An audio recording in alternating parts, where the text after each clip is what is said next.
का कोई ठिकाना था। वो तो आधी रात को कब कमाल कर जाए उसका क्या भरोसा। एक लोटा पानी तो आप शिव जी को इसलिए भी चढ़ा सकते हो कि रोज प्रतिदिन की आपने मुझे ये दूसरा दिन दिखाया है, आपने ये दिया मुझे, ये आपकी कृपा है, ये आपकी करुणा है, आपके सिवा कौन कर सकता।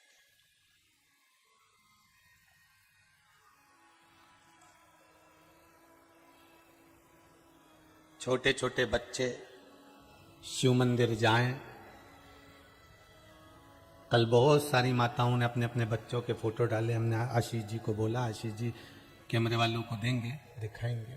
छोटे छोटे बच्चे और उनकी माताओं ने लिखकर भेजा है, मेरा बेटा केवल फोटो के लिए मंदिर नहीं गया है। आप मेरे गांव में आकर, मेरे नगर में आकर पूछ सकते हो कि यह बच्चा कितने साल से मंदिर जा रहा है। जब से आपकी शिव पुराण सुनी, जब से वो मंदिर जा रहा है। मेरे बच्चे जब से शिव महापुराण की कथा सुने हैं तब से मंदिर जाते हैं। बस पहले मैं बेटे को मंदिर लोटा लेकर नहीं भेजती थी, पानी भरकर नहीं भेजती थी। मैं अपने बच्चों से कहती थी कि शंकर जी के मंदिर में झाड़ू लगा कर आओ, शंकर जी के मंदिर में सफाई कर कर आओ, शंकर जी के मंदिर में पोछा लगा कर आओ। मेरे बच्चे जाते थे। आज सबसे बड़ी प्रसन्नता की बात एक ही है कि जितने मंदिर शंकर के हैं, सारे मंदिरों में पहले जो गंदगी पड़ी रहती थी, कुत्ते सोए रहते थे, ताला लगा होता था, चिड़िया बैठी रहती थी, वो सब बंद होकर सारे मंदिरों में जो सफाई हो रही है, सारे मंदिरों में जो रौनक हो रही है, सारे मंदिरों में प्रत्येक सोमवार को पशुपति व्रत माताएं जब करती है, प्रत्येक सोमवार को शंकर जी के मंदिर में दिवाली होती है, क्योंकि एक माता 5-5 दिए लेकर जाती है। एक मंदिर में अगर 10 माताएं भी पशुपति व्रत करती है तो 50 दिए जब शंकर जी के सामने जलते हैं, तो रोज की दिवाली मेरे भोलेनाथ के मंदिर में होती है। प्रत्येक सोमवार को शंकर जी के मंदिर में दिवाली होती है महाराज, प्रत्येक सोमवार को। वो पशुपति व्रत प्रत्येक सोमवार को माताएं शंकर जी के मंदिर में दिया लगाकर दिवाली करती है और मीठे का भोग लगाती है। जैसे दिवाली पर लक्ष्मी जी को मीठा खिलाती है, ऐसे शंकर जी को खिलाती है। जब उसके मंदिर में दिवाली होती है, एक चोर शंकर जी के मंदिर में चोरी करने गया और अपने कपड़े को त्रिशूल में लपेट कर आग लगाकर चोरी का सामान देख रहा था, तो शंकर जी प्रसन्न हो गए कि तूने शिवरात्रि के दिन मेरे मंदिर में प्रकाश करा, मैं तुझे कुबेर बना देता हूं। चोर को जब वो कुबेर बना सकता है मात्र प्रकाश करने पर, मात्र प्रकाश करने पर, तो क्या आपको और हमको नहीं दे सकता? ये पेट, ये उदर, ये शरीर उसका दिया हुआ है, तो संभालता भी वही है, संभालता भी रहे। देव हमारे घर के बच्चों को संस्कार की जाए मंदिर। बच्चों से कहो कि घर से स्कूल जाना तो पहले श्री शिवाय नमस्तुभ्यम बोलकर जाना, तो तुम्हारी बुद्धि का विकास होगा।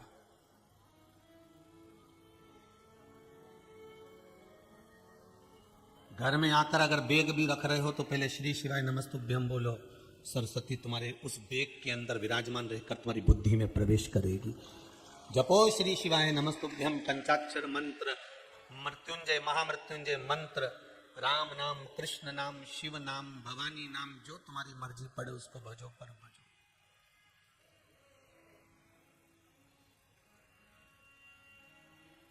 शिव भक्ति है। अरे पांडवों ने जब राजसूय यज्ञ करा तो क्या पांडवों के पास में विद्वान ब्राह्मण नहीं था?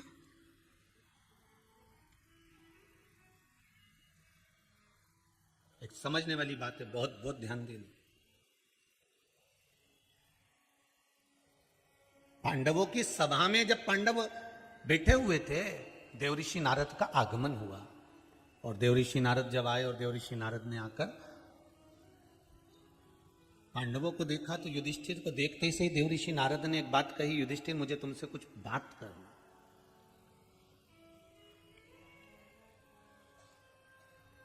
ऐसी क्या बात है जो देवऋषि नारद देवलोक से आकर हस्तिनापुर में और युधिष्ठिर से कह रहे हैं कि मुझे तुमसे कोई जरूरी बात करना?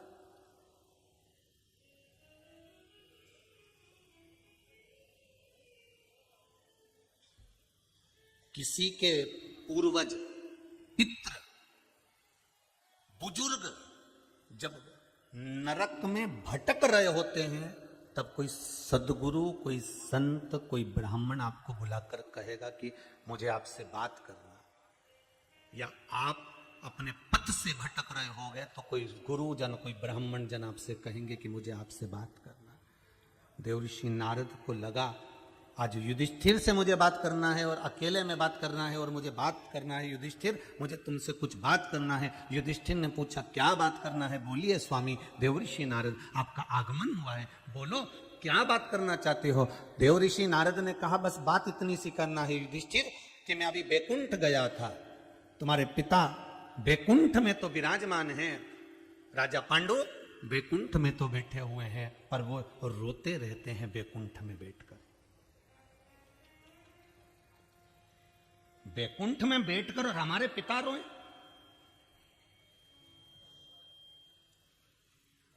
बैकुंठ में बैठकर हमारे पूर्वज रोए। पांडवों ने मन में सोचा फिर हस्तिनापुर किस काम का। अगर हमारे पिता को लज्जा सहन करना पड़े, हमारे पूर्वजों को दुख सहन करना पड़े, हमारे पितरों को गालियां सहन करना पड़े, हमारे पूर्वजों को अपशब्द सहन करना पड़े, तो फिर इतनी बड़ी सांसदता किसी काम की नहीं है साहब, किसी काम की हो सकता है। हमारे पिताजी बैकुंठ में क्यों रो रहे हैं? तो देवऋषि नारद ने कहा तुम्हारे पिता की एक इच्छा थी कि मेरे जीते जी मैं राजसु यज्ञ करूं, पर काल किसका हुआ, चलेगा, राजसु यज्ञ रह गया है उनका, और वो राजसु यज्ञ जब तक होता नहीं तब तक तुम्हारे पिता बैकुंठ में भी रोते रहेंगे। तुम उनके पुत्र हो, तुम उनके बेटे हो, राजसु यज्ञ करिए।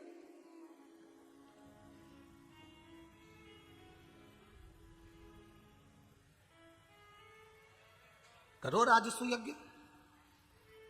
अब जरा विचार करिएगा, बहुत महाभारत का शंकर के पावन चरणों की कथा का यह चरित्र एक भक्त का चरित्र है, और भक्त शिव महापुराण की कथा ये भिलाई में चल रही है, दशहरा मैदान 7 नंबर सेक्टर में, और आप सब टीवी के माध्यम से और इस पंडाल में श्रवण कर रहे हैं।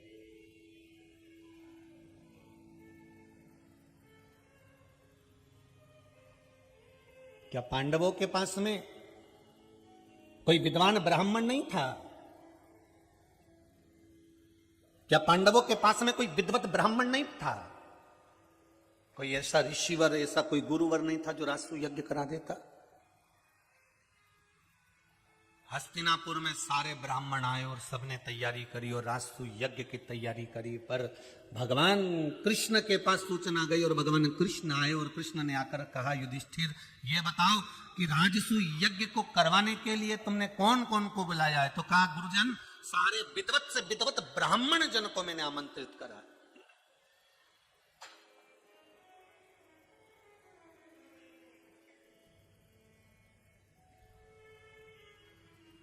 विद्वान से विद्वान ब्राह्मण जन को मैंने आमंत्रित करा।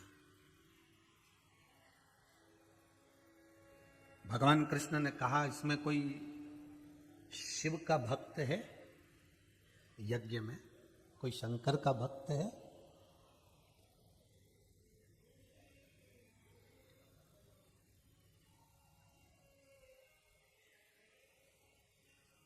देखिए बड़ी प्रसन्नता होती है। आप कोई बड़े से बड़ा अनुष्ठान कर रहे हो, बहुत बड़ा यज्ञ कर रहे हो, बहुत बड़ा आयोजन कर रहे हो, तो हमारी भारत की भूमि के जगत गुरु शंकराचार्य 4 पीठ पर विराजमान हैं। अगर कोई बड़े से बड़ा यज्ञ कर रहे हो और पूरे विश्व के कल्याण के लिए कर रहे हो, तो सबसे पहली सूचना जगत गुरु शंकराचार्यों के पास जाना चाहिए कि आपका निमंत्रण है, आप पधारो, आप पधारो। क्योंकि वो भी शंकर का एक स्वरूप, शंकर के एक उपासक, शिव तत्व के रूप में रहते हैं हमारे जगत गुरु शंकराचार्य। 4 पीठ पर जो विराजमान है वो साधारण नहीं हो सकता।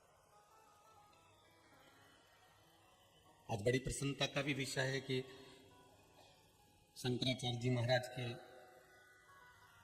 पीठ से ही आदरणीय महाराज जी पधारे, आपका स्वागत है बहुत बहुत। हमें तो यही लगेगा कि स्वयं जगतगुरु शंकराचार्य जी ने ही कृपा कर आपको यहाँ पर भेजा।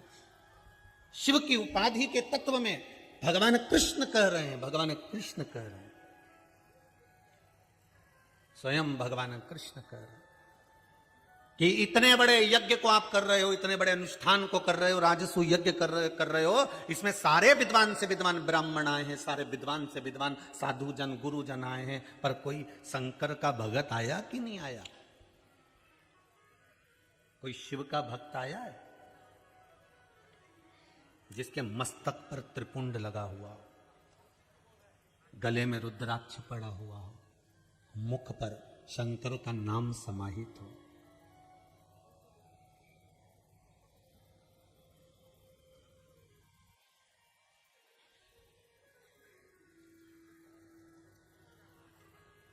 द्वादश तिलक जिसके संपूर्ण शरीर पर लगा हुआ हो, भस्म धारण करी हुई हो कंठ पर,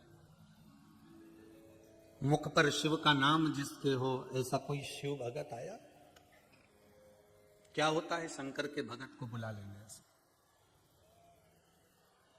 तुम्हारे नगर में भी, तुम्हारे क्षेत्र में भी, तुम्हारे क्षेत्र में भी अगर कभी जगत गुरु शंकराचार्य या चारों पीठ के शंकराचार्य आपके क्षेत्र में कभी आए, तो हमारा तो निवेदन रहेगा कि एक बार जाकर उनके चरण छूना, प्रणाम करना या दर्शन करना चाहिए। क्यों? शिव का एक स्वरूप ही माना गया है, शंकर का। महाराज, क्या कोई शिव का भक्त आया है या कोई शंकर का भगत भी आपके? हम क्यों कहते हैं कि गुरुजन आप आओ हमारे घर पर आइए, गुरुजी आइए पधारिए, गुरुजी पधारिए, गुरुजी आइए, गुरुदेव आइए, गुरुदेव आइए। हम क्यों गुरु को बुलाते? हमारे यहाँ प्रथा जो चली है गुरुजी को घर में बुलाने की, इसीलिए तो चली है कि शंकर का कोई भगत, शिव का कोई उपासक, भगवान का नाम लेने वाला, राम नाम, कृष्ण नाम, शिव नाम, जगदम्बा नाम, भगवान का नाम लेने वाला, दत्त का नाम लेने वाला, हरि विठ्ठल का नाम लेने वाला, पांडुरंगा का नाम लेने वाला, मेरे भगवान का नाम लेने वाला कोई भी भक्त जब हमारे घर में प्रवेश करता है तो उसके भजन की जो पॉजिटिव एनर्जी है वो हमारे घर में आती है और नेगेटिव एनर्जी बाहर निकल जाती है।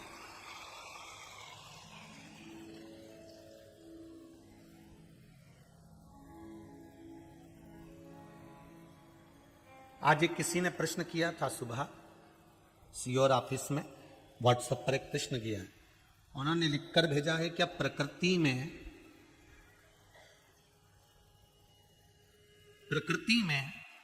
शंकर किसको कह सकते हैं?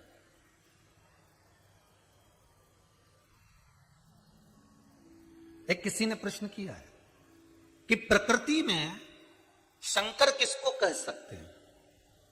तो इस प्रश्न का छोटा सा उत्तर गीता प्रेस गोरखपुर की कल्याण में मिलता है। कल्याण अंक नंबर 3 कल्याण का, उसमें लिखा हुआ है प्रकृति में शंकर किसको कह सकते हैं। तो प्रकृति में शंकर वृक्ष को कह सकते हैं। किसको कह सकते हैं? पेड़ को, वृक्ष को। इन पेड़ों को, इन वृक्षों को हम शिव कह सकते हैं, हम शंकर कह सकते हैं। क्यों? क्योंकि रोज तुम्हारे शरीर से निकलने वाली गंदगी को, तुम्हारे शरीर से निकलने वाली ये जो श्वास है, इस बेकार श्वास को वो ग्रहण करता है और विष पीकर तुमको अच्छी ऑक्सीजन प्रदान करता है, वो शिव है। प्रकृति में वृक्ष को, पेड़ को भी शंकर कहा जा सकता है क्योंकि वो रोज ऑक्सीजन दे रहा है आपको, वो रोज आपको ऊर्जा प्रदान कर रहा है, वो रोज आपको अच्छा देने का प्रयास कर रहा है। विष पी रहा है और ऑक्सीजन दे रहा है। तो शंकर ही तो हुआ, शिव ही तो हुआ।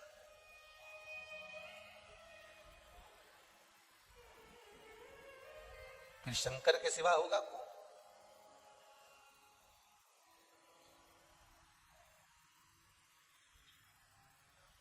महाराज,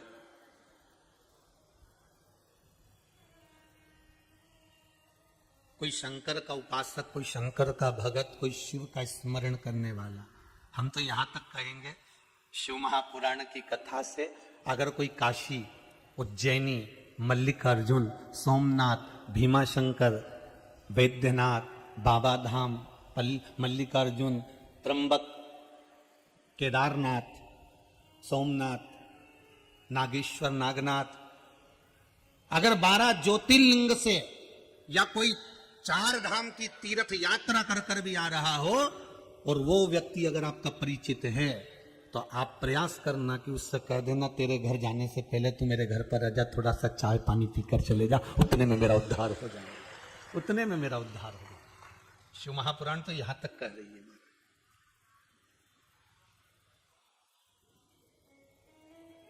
उसका मात्र शरीर पे लगी हुई उसके वो रज, हमारे यहां कहते हैं ब्रजमंडल में लोग जाते हैं तो ब्रज में रज में लोट लगाते हैं, रमन रेती में जाकर लोट लगाते हैं।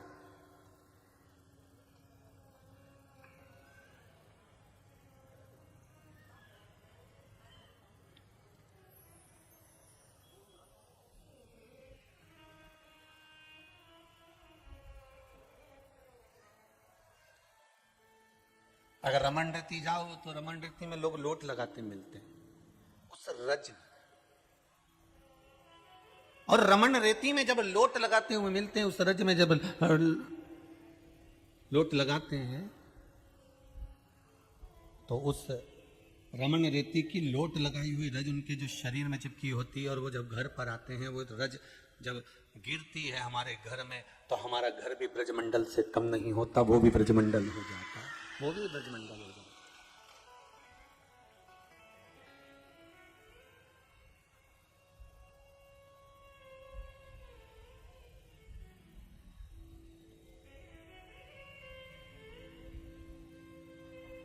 वो भी ब्रजमंडल है, वो भी एक आनंद है।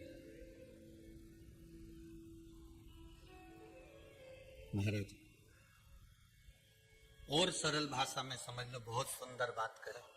शिव महापुराण की, भक्त शिव महापुराण की कथा चल रही है छत्तीसगढ़ वालों, बहुत ध्यान लगाकर सुनना। भक्त शिव महापुराण है क्योंकि आप भी किसी भक्त से कम नहीं हो। इस कथा को पूरा विश्व श्रवण कर रहा है, घर घर में जनमानस इसको सुन रहा है। इस कथा से हमको ये ज्ञात करना है कि भगवान के तीर्थ में जाने वाला, मंदिर जाने वाला, पूजन में जाने वाला, या कोई सदगुरु या कोई ब्राह्मण, कोई विद्वज्जन जब हमारे घर में प्रवेश करता है तो हमारे घर से नेगेटिवता चली जाती है।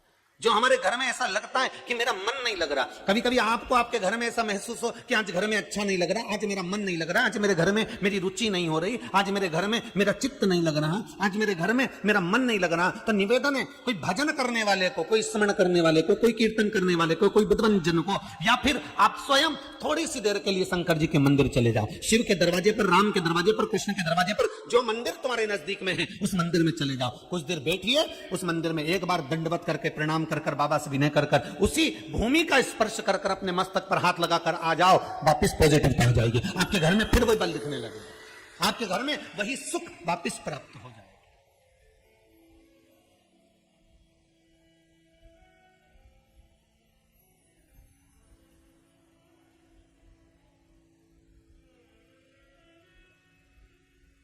गुरुजन के चरण, ब्राह्मण जन के चरण, संत जन के चरण और तीर्थ करने वाले तीर्थों के चरण जब पड़े,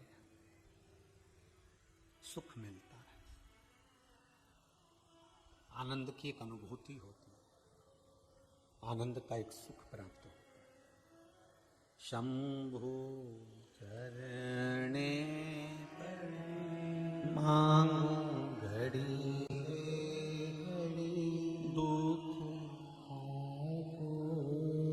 दया करी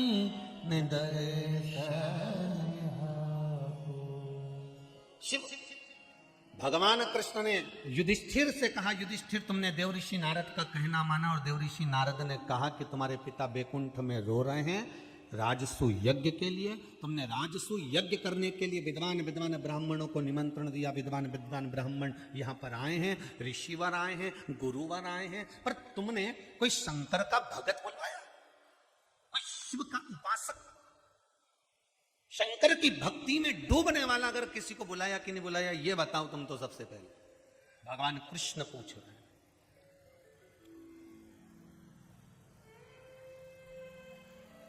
कारण शंकर के जो भगत होते हैं उनको सत्य से प्रीति होती है। आप जीवन में जो कुछ करो अपनी जगह पर है, पर गुरु के आगे, शिव भगत के आगे, शंकर जी के मंदिर में, शंकर की चौखट पर, शंकर के दरवाजे पर सत्य बोलना प्रारंभ कर दो, जीवन में सुख पा जाओ। जीवन का सबसे बड़ा सुख मिल जाएगा आपको सत्य का। शंकर को जितनी बेलपत्री प्रिय नहीं, जितना पानी प्रिय नहीं, उतना सत्यम शिवम सुंदरम। शंकर भगवान को सत्य प्रिय है। आप कुछ दे ना दे, सत्य दे। हाँ जी, ये सत्य शिव को दे सत्य। माता सती ने शंकर को असत्य दे दिया था। फिर सती मैया की क्या दशा हुई? अपने पिता के घर में जलकर भस्म हुई। अपने पिता के घर में जलकर भस्म हो गई, क्योंकि सती मैया ने अपने पति को असत्य दे दिया था। शंकर जी ने पूछा क्यों, परीक्षा ली आई? सती माता ने कह दिया मैंने कोई परीक्षा नहीं ली है। शिव जी ने नेत्र बंद कर देखा, क्योंकि वो अंतर्यामी था। उससे कितना छुपाओगे साहब, कितना छुपाओगे? वो तो अंतर्यामी था, और उस अंतर्यामी ने देख लिया कि इसने सीता का रूप रखा, और सीता जी का रूप रखने के बाद फिर ये परीक्षा लेने गई। शिव जी ने देख लिया और मुझसे झूठ बोल दिया, जो मुझे प्रिय नहीं वो मेरे सामने रख दिया। ब्रह्मा जी ने झूठ बोला, इसलिए ब्रह्मा जी का सिर कटा। गाय ने झूठ बोला, इसलिए गौ माता का पूरा शरीर पूजा गया, प्रमुख का पूज्य बताया गया। केतकी के पुष्प ने झूठ बोला, वो भगवान पर कभी नहीं चढ़ पाया। झूठ बोलने पर आप उन्नति की सीढ़ी पर कभी नहीं चढ़ सकते। चढ़ भी गए तो वहां से धक्का देकर नीचे फेंक दिया जाएगा। इसलिए सत्य पर टिको, सत्य पर टिको। तुमने कोई शिव भक्त को बुलाया है? तुमने कोई शंकर के भगत को बुलाया है?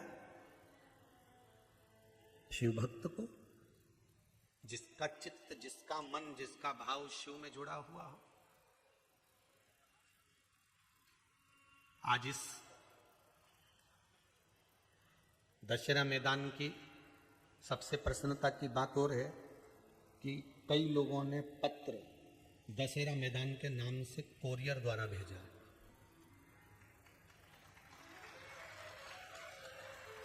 एक राजस्थान से आया है और एक खरगोन से आया है।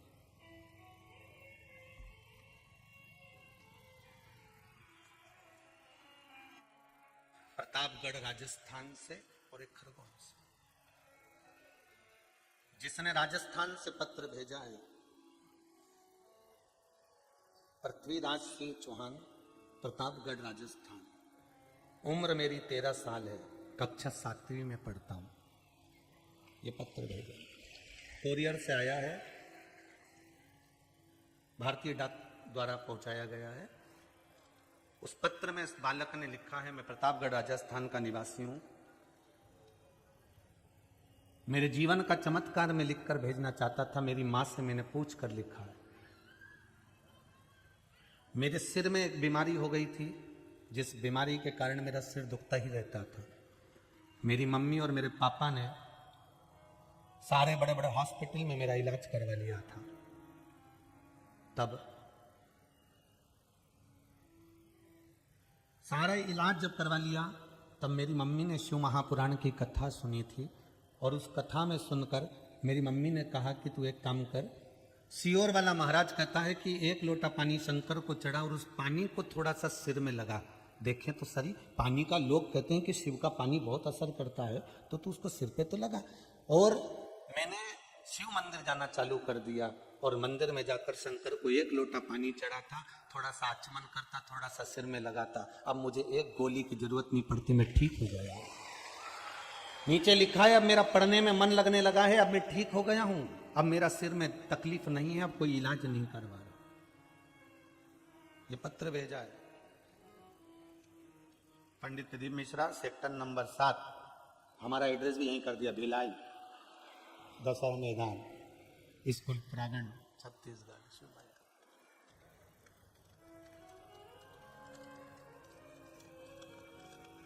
दूसरा पत्र भेजा है एक